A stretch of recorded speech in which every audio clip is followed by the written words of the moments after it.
క్రీస్తునందు ప్రియులారా, యోహాను సువార్త 12వ అధ్యాయం 20వ వచనం నుండి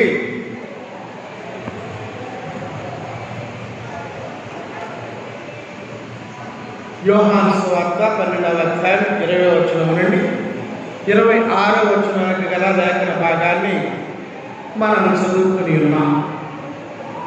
ఇక్కడ జరుగుతున్న సంఘటన పండుగ దినాలు, పస్కా పండుగ దినాలు. గ్రీసు దేశస్తులు అనేక మంది కూలి వచ్చారు. ఫిలిప్పు దగ్గరకు వచ్చి, అయ్యా మరి మేము యేసును చూడాలనుకుంటున్నాం, మాకు చూపించని అడిగారు. ఫిలిప్ ఆంధ్రేయ దగ్గరకు వచ్చి చెప్పాడు. ఆంధ్రేయ ఫిలిప్ కలిసి ప్రభువారి దగ్గరికి వెళ్ళారు. ప్రభువారు అన్నారు, సరే చూడవచ్చు, గోధుమ గింజ మట్టిలో పడి చావుకుడి నీళ్ళని ఫలించదు అని చెప్పి 26వ వచనం అన్నారు, ఒకడు నన్ను సేవించిన ఎడల నన్ను వెంబడించాలి, నేను ఎక్కడ ఉంటునో అక్కడ నా సేవకుడు కూడా ఉంటాడు.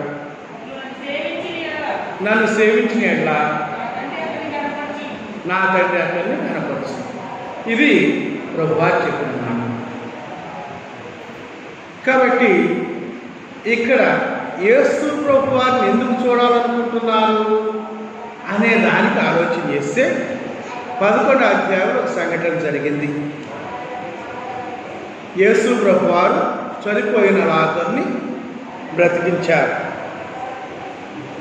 ఆ తర్వాత ఇదంతా చూసి ప్రధాన యాజకులు, పరిసయ్యులు, మహాసభ వారందరూ కూర్చుని మనం ఏం చేయాలి అనే దాన్ని ఆలోచించేయడం మొదలుపెట్టారు. 12వ అధ్యాయ ప్రారంభంలో మరి యేసు ప్రభువారు బేతనియాకి వచ్చారు పస్కా పండుగ కోసం. అలాగే అక్కడ మృతులలో నుండి లేపబడిన రాజులు కూడా ఉన్నారు. యేసు ప్రభువారి పాదాలకి జటామాంసి అత్తరు సేరున్నర వేయబడింది. అలాగా జరిగిన తర్వాత అనేక మంది, అనగా యూదుల్లో సామాన్య జనులు అక్కడ ఉన్నారు, ఇంకా అనేక మంది ఉన్నారు, అదంతా తెలుసుకున్నారు. అలాగే దేవుడిని మహిమపరుస్తూ ఉన్నారు. సియోను కుమారి భయపడకము, ఇదిగో నీ రాజు గాడిద పిల్ల మీద ఆసీనుడై వచ్చుచున్నాడు అని కేకలు వేశారు. ఇది జరిగిన సంఘటన. ఇదంతా చూసినప్పుడు ఆ పండుగలో గ్రీసు దేశస్తులు ఉండిరి.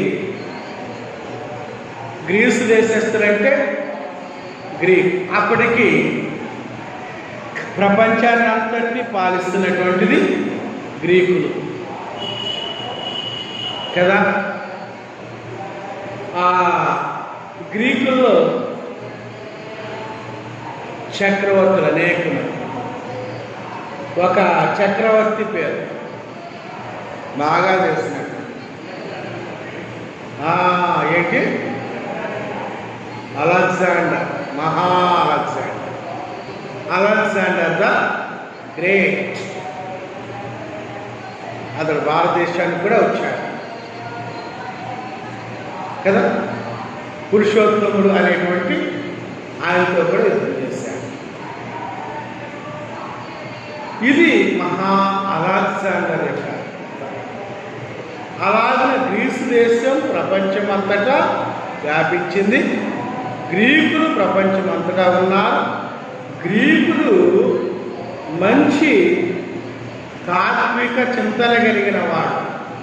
తత్వశాస్త్రం, ఫిలాసఫీ ఎరిగినవాడు, పఠించేవాడు. అంటే ఫిలాసఫీ అంటే మానవ జీవితం ఏమవుతుంది, ఏంటి, ఈ లోకంలో జీవించిన తదనంతరపు జీవన స్థితి ఏమిటి అనేటువంటి ఒక తాత్విక చింతన కలిగిన వాళ్ళు గ్రీసు దేశస్తులు. కాబట్టి ఇటువంటి గ్రీసు దేశస్తులు అడుగుతున్నారు, ఒకరిని మృతులలో నుండి ప్రభువారు లేపరక, కాబట్టి అది మేము చూడాలి అని అడుగుతున్నారు. అది ఇక్కడ మనం చూస్తున్నాం. మేము యేసుని చూడగోరుచున్నాము అని అడుగుతున్నాం. యేసుని చూడగోరుచున్నాము. ప్రియ దేవుని సంఘమా, దేవుని బిడ్డలారా, యేసుని చూడాలి అనేటువంటి ఒక ఆశ ఈ విధానాన్ని ఇంకో చోట ఎక్కడ చూస్తాం? లూకా సువార్త 19వ అధ్యాయం. యేసు ఎవరు అని చూడగోరెను అనే మాట చూస్తాం. అలాగే యేసు ప్రభువారు చేసే సూచక క్రియలు, అద్భుతాలు చూడాలని వెంబడిస్తున్నటువంటి వారు, చూడగోరి ఆయన ఎదురుకు వచ్చిన వారు అనేకులు. కాబట్టి మనుష్యుడు చూడగోరుచున్నారు. 84వ కీర్తన మనం చదివాం, ఉత్తర ప్రకృతి రీతి. అక్కడ ఏమన్నాడు? నీ నివాసములు ఎంత రమ్యములు అన్నాడు.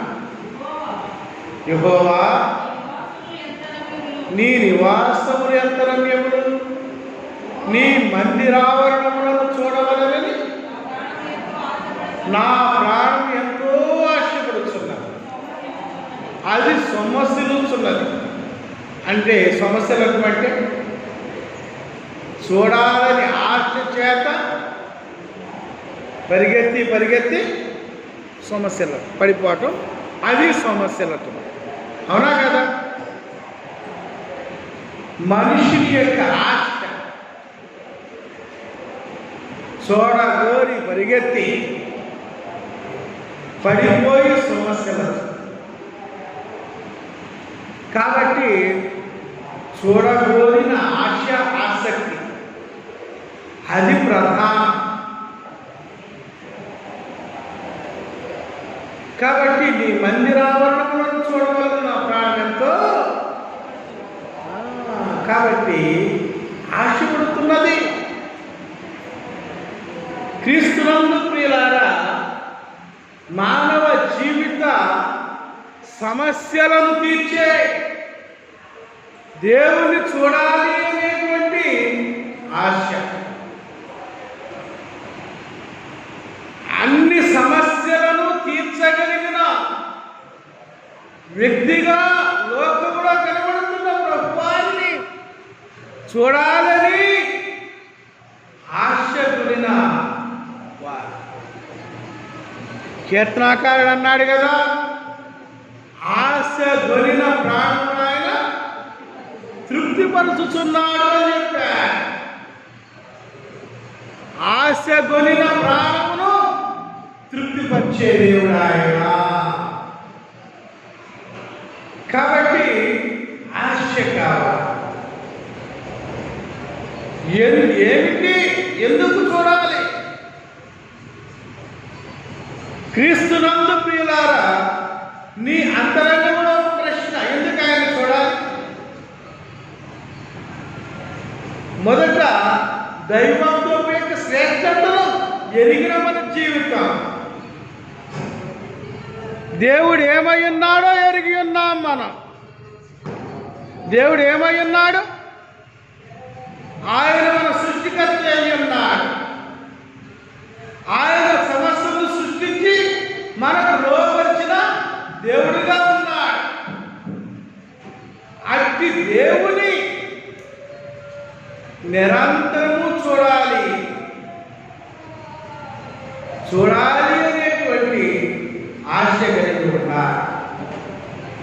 కాబట్టి అతి ఆశ కలిగిన ప్రాణం ఆయన తృప్తిపరిచే దేవుడు.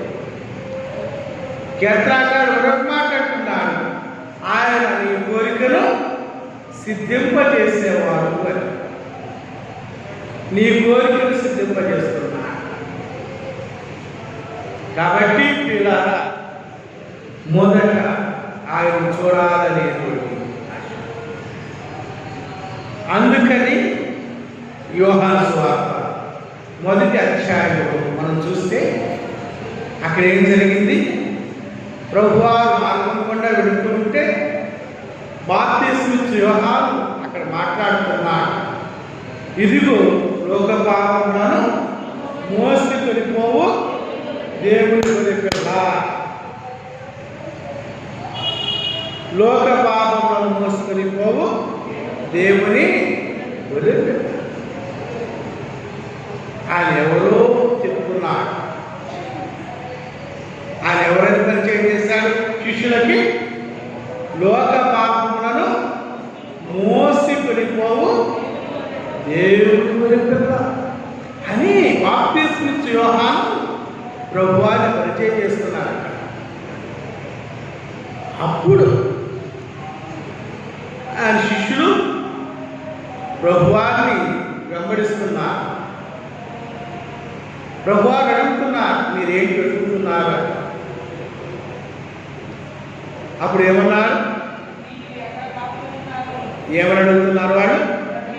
రబ్బీ, బోధకుడా, నీవెక్కడ కాపుతున్నావు అని అడిగారు. వచ్చి చూడండి అని ప్రభువారు చెప్పారు. వారు వెళ్ళారు, చూచారు. ఒక మాట అంటున్నారు, మేము మెస్సయ్యను కనుగొంటిమి అని అన్నారు. అక్కడ ఫిలిప్పు కనపడతారు. అర్థమైందా? మేము మెస్సయ్యను కనుగొన్నాం.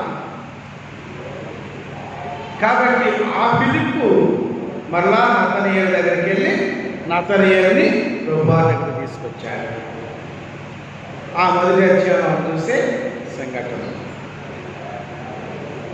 కాబట్టి నీవెక్కడ కాపుతున్నావు అని అడిగిన వారు ఆయన్ని కనుగొన్నారు. ఏమి కనుగొన్నారు?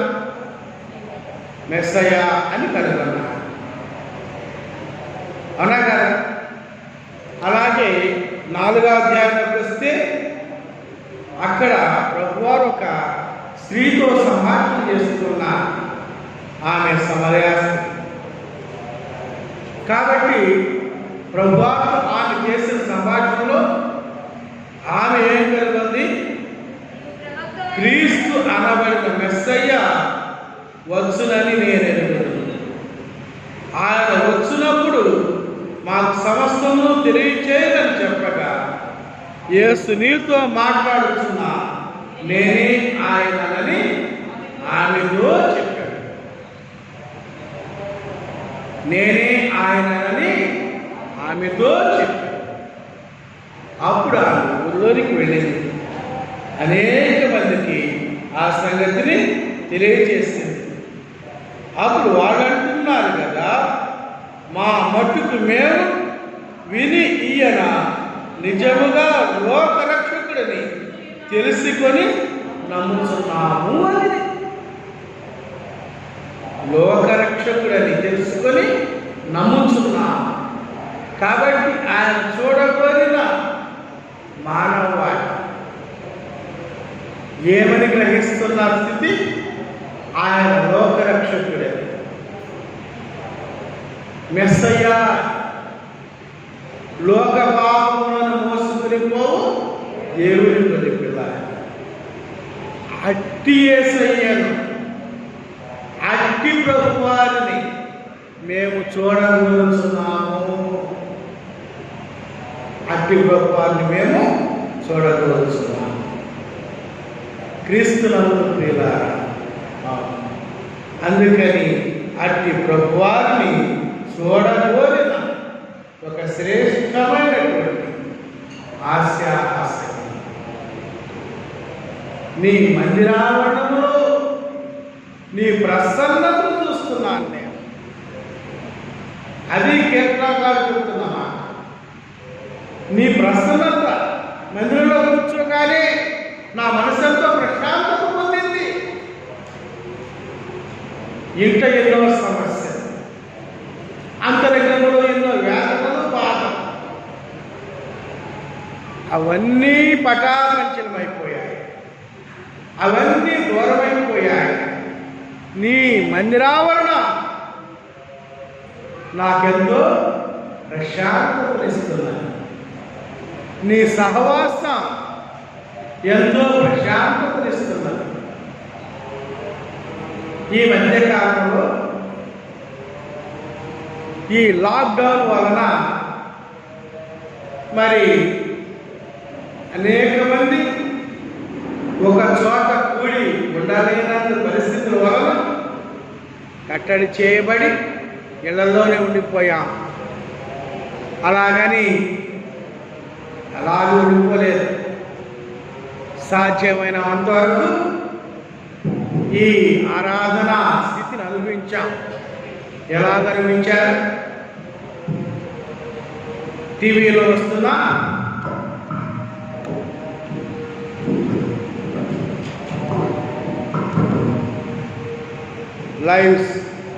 లైవ్ ద్వారా అనుభవించాం కదా. టీవీలో వస్తున్న లైవ్స్ చూస్తూ అనుభవించాం. అయితే లైవ్ ఏదో వస్తుంది, మనం చూస్తున్నాం. అంతవరకే జరిగింది. ఇప్పుడు మందిరావరణంలో సహవాస సంబంధాన్ని అనుభవిస్తున్నాం. అది శ్రేష్టమైన స్థితి కదా. కాబట్టి ఆ సహవాస సంబంధంలో ఆయన అనుభవిస్తున్నాం.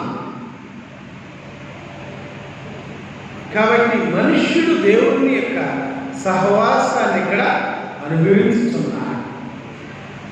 అనుభవపూర్వకమైన జీవన స్థితి మనుషుని బలపరిచిన పరిస్థితి.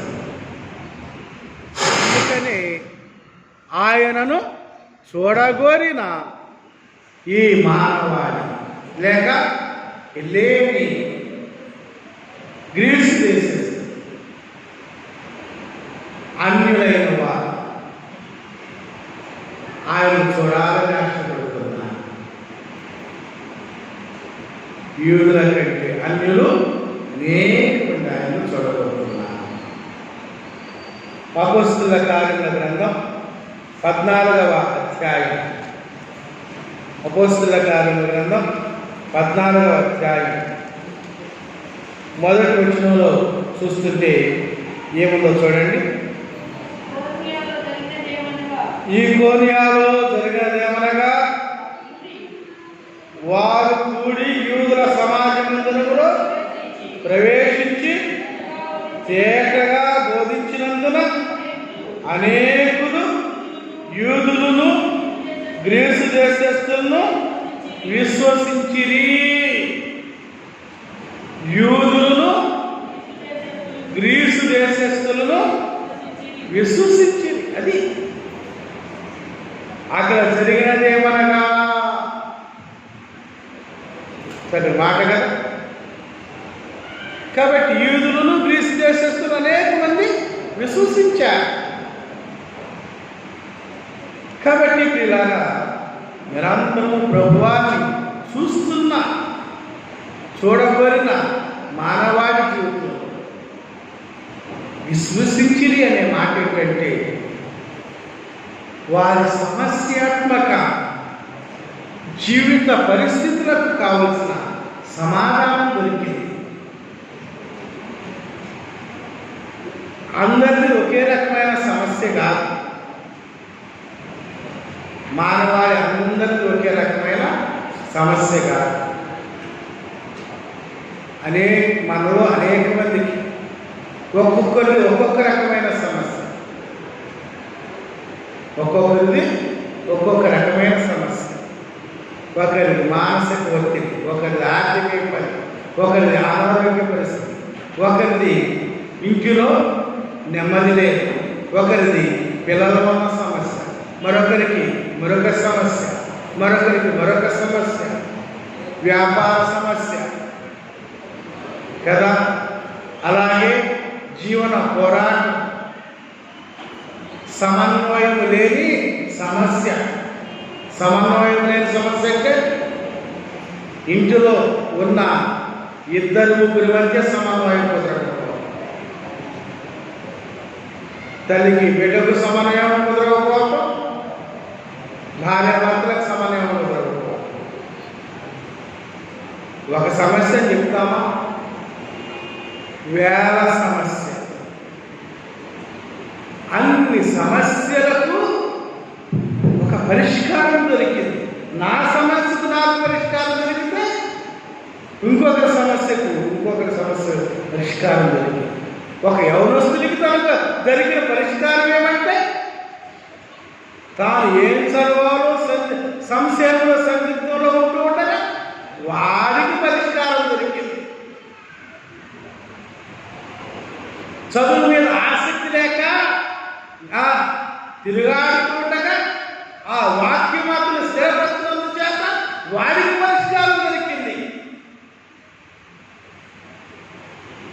లేక జీవితం చాలా కాలంగా స్టాగ్నెట్ అయిపోయింది, ఎటు వెళ్ళాలో తెలియట్లేదు, తోచని పరిస్థితి, వాడికి ఒక పరిష్కారం దొరికింది. అందుకు వాడు విశ్వసించాడు కదా. నెక్స్ట్ ఏం చేయాలో అర్థం కాక సతమతమవుతూ ఉండగా అతనికి ఒక సమస్య, అతనికి ఒక పరిష్కారం దొరికింది. అందుకే వాడు విశ్వసించాడు. కాబట్టి క్రీస్తునందు ప్రియులా, చూడగోరిన ప్రతి వారికి ఒక శ్రేష్టమైన సహాయం దొరుకుట దైవ సన్నిధి యొక్క శ్రేష్టత. అందుకని దినదినము ఆసక్తి కలిగి చూడగోరిన మానవ జీవితం. కాబట్టి ఒక ఆలోచనతో ఉండాలి. భద్రమైన ప్రభువా, నీ మందిరానికి చేరుతున్నా నాకు నా అంతరంగంలో ఉన్న సమస్యలకు శ్రేష్టమైన పరిష్కారం దొరికేటట్లుగా నన్ను సిద్ధపరిచి నడిపించిన ఆయన అని ప్రార్థనాపూర్వకంగా రాబోతులమై ఉన్నా. తద్వారా నీ సమస్యలకు ఒక పరిష్కారం దొరుకుతుంది. చూడగోని నీ ఆశ, నీ కోరిక సిద్ధిస్తూ ఉంది. అలాగున సిద్ధించిన శ్రేష్టమైన స్థితియే సంతోషం, ఆనందం. కనుక నా సమస్యకు పరిష్కారం, నా ఇబ్బందికి పరిష్కారం చూపించిన ఆయన. అందుకని యూదులను హెల్లేనీయులు అనేక మంది విశ్వసించి క్రీస్తునందు ప్రియ దేవుని బిడ్డలారా, దైవ సన్నిధిలో నీ జీవితానికి, నీ జీవిత సమస్యలకు శ్రేష్టమైన పరిష్కారాన్ని చూడగలిగిన స్థితి అక్కడ దొరికిన తరువాత, విశ్వసించిన తరువాత ప్రభువారు చెప్తున్నారు 24 వచనం, గోధుమ గింజ భూమిలో పడి సాగుకుని నీళ్ళ అది ఒంటిగానే ఉండును, విస్తారంగా ఫలించును అన్నారు. ఫలభరితమైనది చచ్చి ఫలించడం అంటున్నాడు ఇక్కడ. మనిషి జీవితం ఏంటట? చచ్చి ఫలించడం అనగా నీవు నేను చనిపోయి బ్రతుకుతున్నాను. చనిపోయి బ్రతికి ఫలభరితంగా మారుతుంది. గోధుమ గింజవలే, గోధుమ గింజవలే. అపోస్తలుడైన పౌలు గారు కొరింథీ సంఘానికి రాసిన మొదటి పత్రిక 15వ అధ్యాయం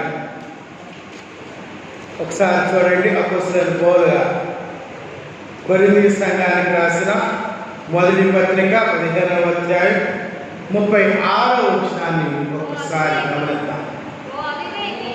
ఓ అవివేకి, నీవు విత్తినది చచ్చితేనే కానీ బ్రతికింపబడదు కదా. ఆ, అది గోధుమ గింజ అయినా సరే, ఏ గింజ అయినను సరే,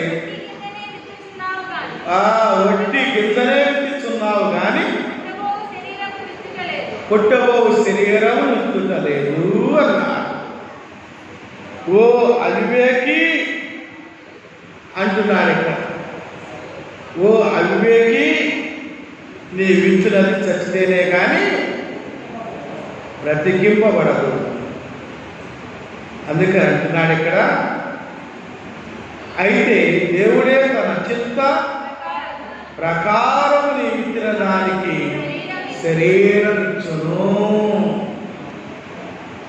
దేవుడే శ్రేష్టమైన శరీరం ఇచ్చు. అది ఇక్కడ ప్రధానం. దేవుడే దాని చిత్తానుసారమైన శరీరం ఇస్తున్నాడు. అలాగే తన చిత్త వృత్తి చొప్పున మనల్ని నడిపిస్తున్నాడు. మన ఇష్టముగా చొప్పునగా, అది తన చిత్తము చొప్పున దేవుడు మనం నడిపిస్తున్నాడు. ఏమి చెయ్యాలో తెలియని పరిస్థితులు వచ్చాయి. వ్యాపారమా, వ్యవసాయమా, ఉద్యోగమా, ఊడిగమా అని అనుకుంటున్న పరిస్థితుల్లో ఆయన తన చిత్తము చొప్పున ప్రతి వారానికి పనిని ఇస్తున్నా. ప్రతి వారికి పనిని ఇస్తున్నా. తన చిత్తం చొప్పున. కాబట్టి ప్రియులారా, మనం అనగా ఇప్పుడు ఏమయ్యామట?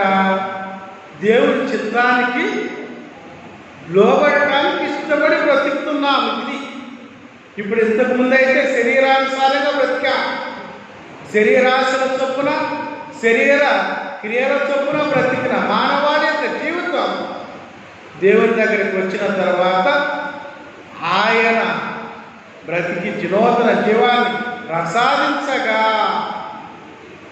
ఇప్పుడు ఆయన చిత్తము చొప్పున బ్రతుకుచున్న మనము శ్రేష్టమైన జీవాన్ని కలిగి దేవుడి చిత్తానుసారంగా బ్రతుకుతున్నాం.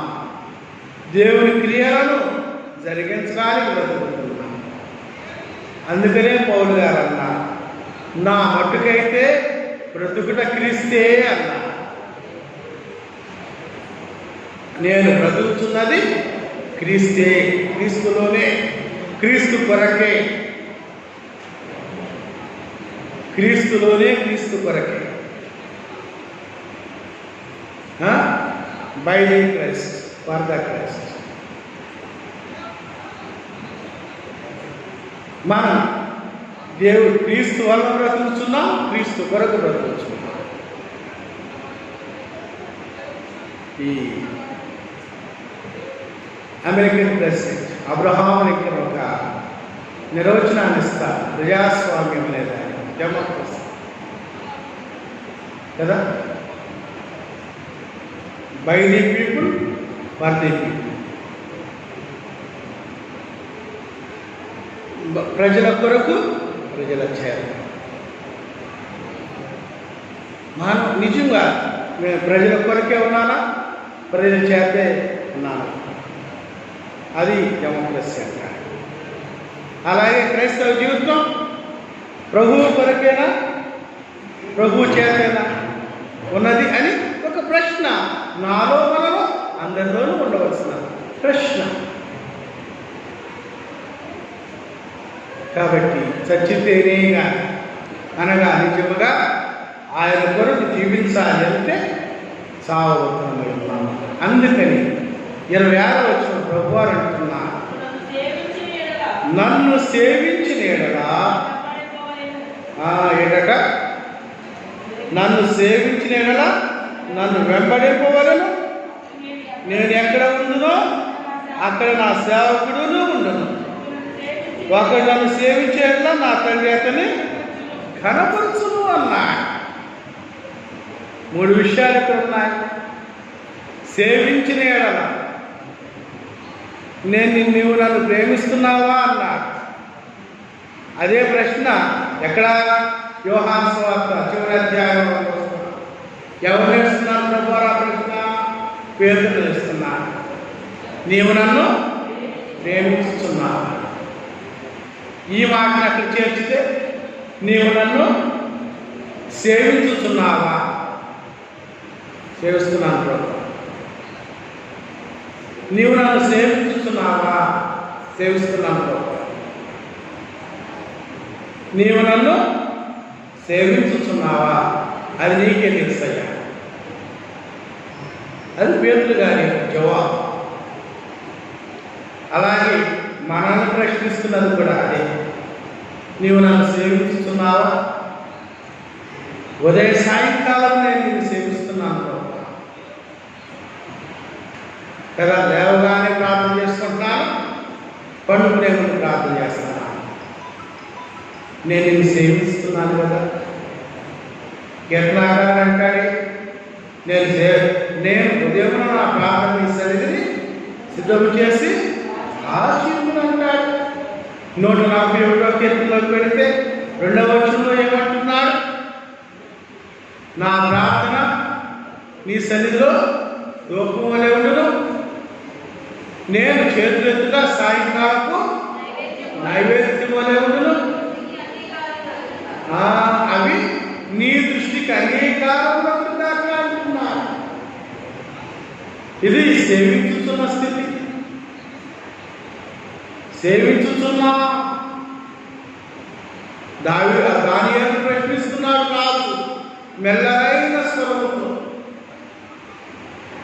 జీవముగా దేవుని సేవకుడైన దానియేలు, నిరంతరము నేను సేవించుతున్నా నీ దేవుడు నిన్ను ఏమన్నాడు అక్కడ? రక్షింపగలిగినా అన్నాడు. అతను చెప్తున్నాడు, దానియేలు లోపల ఎక్కడో ఒకలో నుండి చెప్తున్నాడు. రాజు ఏంటన్నాడు? రాజు చిరకాలము జీవించుగాక అంటున్నాడు. నీవు సేవించుతున్న దేవుడు దానియేలు యొక్క ఈ వర్షిప్ లేక ఆరాధన, దేవుని సేవిస్తున్న స్థితి రాజుకు అర్థమైంది, రాజుకు తెలిసింది. అతడు గొప్ప సేవ, దేవుని సేవించుతున్నవాడు అని. దేవుని సేవించుతున్నవాడు అని. అన్యులకు సహా మన ఆరాధన అర్థం కావాలి. నిజంగా మీరు దేవుని సేవించుతున్న ప్రజలు అని. ఎంతమందికి మన ఆరాధన, మనం సేవించుతున్న స్థితి అర్థమయ్యే ఆధ్యాత్మిక ఆరాధన చేస్తున్నాం. మనం ప్రశ్నించుకున్న భక్తులమయ్యం కదా. ఎవరి క్రమాలు అలాగే మీరు మీ క్రమం మీరు చేసుకుంటారు, మా క్రమం మీరు చేసుకుంటారు కదా. అవునా కదా?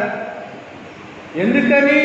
మన క్రమం వారిని ఆకర్షించలేదు కనుక మీ క్రమం మీరు చేసుకుని మా క్రమం మేము చేసుకుంటామని వాళ్ళు అంటున్నారు. అదే మన క్రమం వారిని ఆకర్షించినట్లయితే వారు మన క్రమంలోకి వచ్చేసి, అమ్మా మీరు చేయించిన పని మేము చేస్తాం, మీ ఆరాధనే మా ఆరాధన, మీరు ఏదైనా ఆరాధిస్తున్నారో మేము కూడా దాన్ని ఆరాధిస్తాం అని వారు మాకు అప్పుడు వస్తారు కదా. మధ్య ఇల్లు ఇచ్చారు గరికవరం గ్రామం చాలామంది. ఆ ఇళ్ల స్థలాలు ఇస్తే వాడు చెప్పారు, పంచాయతీ వాళ్ళు చెప్పారు, ఎవరు తెచ్చిన వాళ్ళే వాళ్ళు తెచ్చుకుని జరిపించుకోండి అని. ఒక పూజారి వచ్చాడు, క్రిస్టియన్స్ తరఫున నేనున్నా. అతనికి ఒక మైక్, నాకు ఒక మైక్. అతను ఇది అతను చేశాడు. అతను వెళ్ళిపోయిన తర్వాత నా క్రమం ప్రకారం నేను చేశాను. ఇంకా ప్రతి శంకుస్థాపన వీళ్ళు చేస్తున్న ప్రార్థన. ఎందుకు చెప్తున్నానంటే, అవును, సమాజం మనల్ని మనం ఆకర్షించే చాలామంది దాదాపు ఎక్కువ 150 ఫ్లాట్లు వెళ్ళాలి. ఎక్కువ ఫ్లాట్ దగ్గర తిరిగేటప్పుడు బురద కాళ్ళకి అంటుకున్నటువంటి బూట్లు అవి దాన్ని వెంబడి రాకపోవటం, తిరగటానికి ప్రయాసపడుతున్న పరిస్థితి. దాదాపుగా ఉదయం 9 గంటల నుండి 12 గంటల వరకు ప్రతి ఫ్లాట్ తిరుగుతూనే ఉన్నారు. క్రీస్తునందు ప్రియులారా గమనించండి. అలా దేవుని కొరకు చేసి, అందుకని మనం సేవించుతున్నది, ఆరాధించుతున్నది. తర్వాత ఇక్కడ వెంబడింపవలను అన్నారు. తర్వాత సేవించుతున్న నీవు వెంబడించాలి. ఎలా వెంబడించాలి? నన్ను వెంబడింపగోరువాడు తన శిలువనెత్తుకొని వెంబడించాలి అన్నాడు. వెంబడించడం ఒక శ్రమానుభవం, సుఖస్థితిగా వెంబడించడం. తను వెంబడించగోరువాడు తన శిలువనెత్తుకొని నన్ను వెంబడించవాలి. ప్రభువును వెంబడిస్తున్న మన జీవితాల్లో శిలువ శ్రమానుభవం కూడా ఉంది. అందుకని ప్రకటన గ్రంథం 7వ అధ్యాయం అంటున్నాడు. ప్రకటన గ్రంథం 7వ అధ్యాయం ఏమంటున్నాడు? వీరు మహాశ్రమలలో నుండి వచ్చిన వారు గొర్రెపిల్ల రక్తములో తమ వస్త్రములను ఉదుపుకొని తెలుగు చేసుకుని వెంబడించిన విధానంలో వారట శిలువనెత్తుకొని వెంబడించారు. సమస్తమును విడిచిపెట్టి వెంబడించారు. మార్కు సువార్త 1వ అధ్యాయంలో చూస్తాం. ఏమని? తమ వలలను జీతగాళ్ళ యొక్క విడిచిపెట్టి ఆయనను వెంబడించిన జీవన స్థితిలో విడిచిపెట్టినవి ఉన్నాయి. విడిచిపెట్టాం, ఎన్నటిలో విడిచిపెట్టాలి. మన స్వాతిశయాన్ని విడిచిపెట్టాలి, స్వకీర్తిని విడిచిపెట్టాలి, మన స్వయం ఆలోచన విడిచిపెట్టాలి, మన ఇష్టానుసారమైన ఆలోచన విడిచిపెట్టాలి. ఆయన వెంబడించాలి. మన ఆలోచనల కంటే ఆయన చిత్తానికి అప్పగించుకుంటూ వెంబడించగలగాలి. అది ఆశీర్వాదం. అర్థమవుతున్నదా? వెంబడిపోలేను అన్నాడు. ఆ వెంబడించిన వాడు నేనెక్కడ ఉండునో వాడును అక్కడ ఉండును. నేనెక్కడ ఉండునో వాడును అక్కడ ఉండును. ఎక్కడ ఉంటాం? నక్కలకు పొరిగలు ఉన్నాయి, ఆకాశ పక్షులకు గూడులు ఉన్నాయి, మనుష్య కుమారునికి తలదాచుకున్నకైనా చోటు లేదు కదా. కాబట్టి ఒక్కోసారి అటువంటి పరిస్థితి. ఫిలిప్పు రథం వెనక పరిగెడుతున్నా. అపోస్తలుల గ్రంథం 8వ అధ్యాయం. చాలాసార్లు మనుషులు ఏమి చూస్తాడంటే రథంలో కూర్చున్న ఫిలిప్పునే చూస్తాడు, కానీ రథం వెనుక పరిగెడుతున్న ఫిలిప్పును చూడడు. ఆ చక్కటి ఆ సంభాషణ ఒకసారి గమనించండి. ఆ ఫిలిప్పు అడుగుతున్నాడు ఏమని చూడండి. 27వ వచనం. ఆ,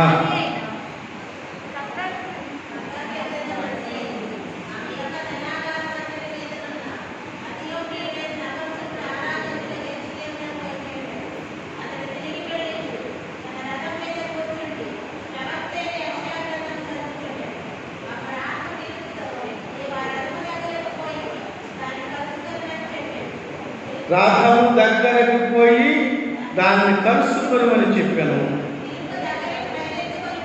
ఫిలిప్పు దగ్గరకు పరిగెత్తుకుని పోయి అతడు ప్రవక్త అయిన యెషయా గ్రంథము చదువుచుండగా విని గ్రహించుచున్నావా అని అడగగా ఎలా గ్రహింపగలనని చెప్పి రథమెక్కి తనతో కూర్చుండమని ఫిలిప్పును వేడుకొనెను. క్రీస్తునందు ప్రియులారా,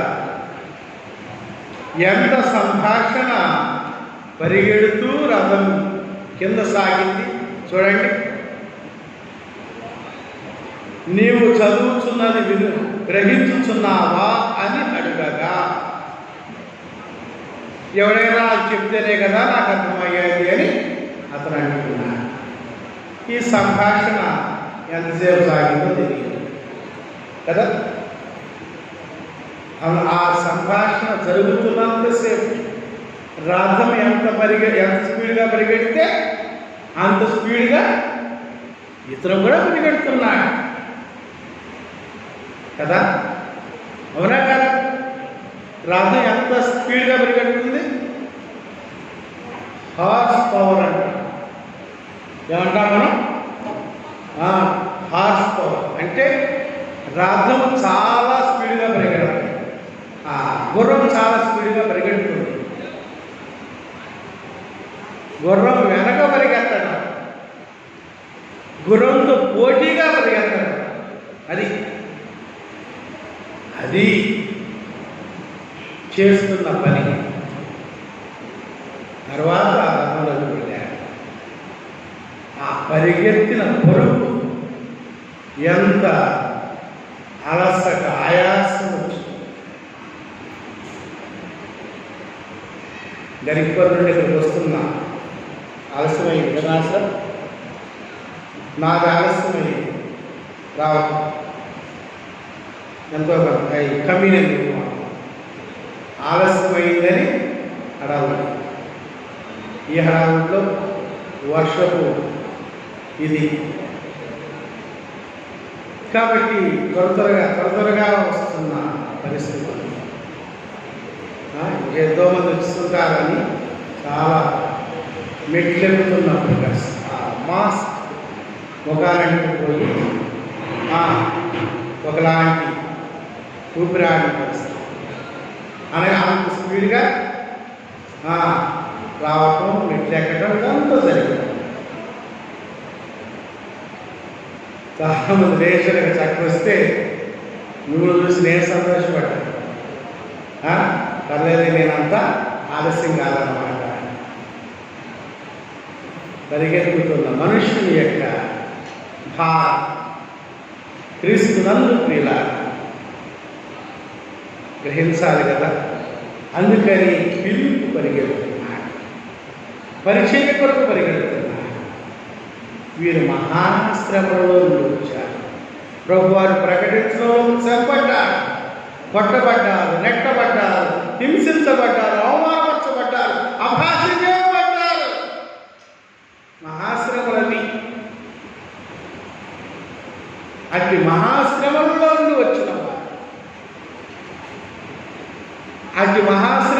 వచ్చిన వారి యొక్క ప్రతి బాష్ప బిందువు ఆయన ఏం చేస్తున్నాడు? తుడిచి వేస్తున్నాడు. అంతేనా? చూడండి, మత్తయి సువార్త 25వ అధ్యాయం. మత్తయి సువార్త 25వ అధ్యాయం 32వ వచనం చూడండి.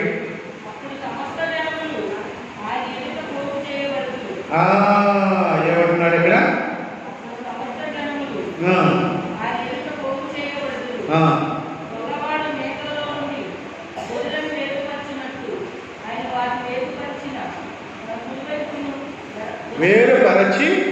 తన కుడి వైపున గొర్రెలను ఎడమవైపున మేకలను నిలవబెట్టును. అప్పుడు రాజు తన కుడి వైపున ఉన్న వారిని చూచి, నా తండ్రి చేత ఆశీర్వదించబడిన వారు రండి, లోకం పుట్టినది మొదలుకొని మీ కొరకు సిద్ధపరచబడిన రాజ్యము స్వతంత్రించుకొనండి అన్నా. రాజ్యమును స్వతంత్రించుకొనండి, నా తండ్రి వారిని కనపరచు, నా తండ్రి వారిని కనపరచు. అక్కడ శ్రేష్టమైన ఘనమైన స్థితి. ఇప్పుడు ఎన్నో శ్రమలు, నిందలు, అవమాన అపహాస్యాలకు గురవుతున్న మన జీవితాలు ఒక శ్రేష్టమైన ధన్యతను, దీవెనను అనుభవిస్తున్న స్థితి ఏ కదా. నా తండ్రి చేత సిద్ధపరచబడిన రాజ్యమును స్వతంత్రించుకోండి. మీ కొరకు నా తండ్రి చేత సిద్ధపరచబడిన రాజ్యమును స్వతంత్రించుకోండి. క్రీస్తునందు ప్రియులారా, నా తండ్రి చేత మీ కొరకు సిద్ధపరచబడిన రాజ్యమును స్వతంత్రించుకోండి. అది మనకు ఇవ్వబడుతున్న ఒక శ్రేష్టమైన వాగ్దానం. స్వతంత్రించుకున్నాడు కదా. మీరు నా తండ్రి చేత మీ కొరకు సిద్ధపరచబడిన రాజ్యమును స్వతంత్రించుకున్నాడు. మీ కొరకే సిద్ధపరచబడింది రాజ్యం. దాన్ని స్వతంత్రించుకోనండి, వెళ్ళి దాన్ని ఆక్రమించుకోండి. అదే స్వతంత్రించుకోవడం అంటే ఆక్యుపై. క్రీస్తునందు ప్రియులారా కదా, మనకిచ్చిన పట్టాలు చేత పట్టుకొని స్థలాన్ని స్వతంత్రించుకోవటానికి సిద్ధపడుతున్నాం మనం.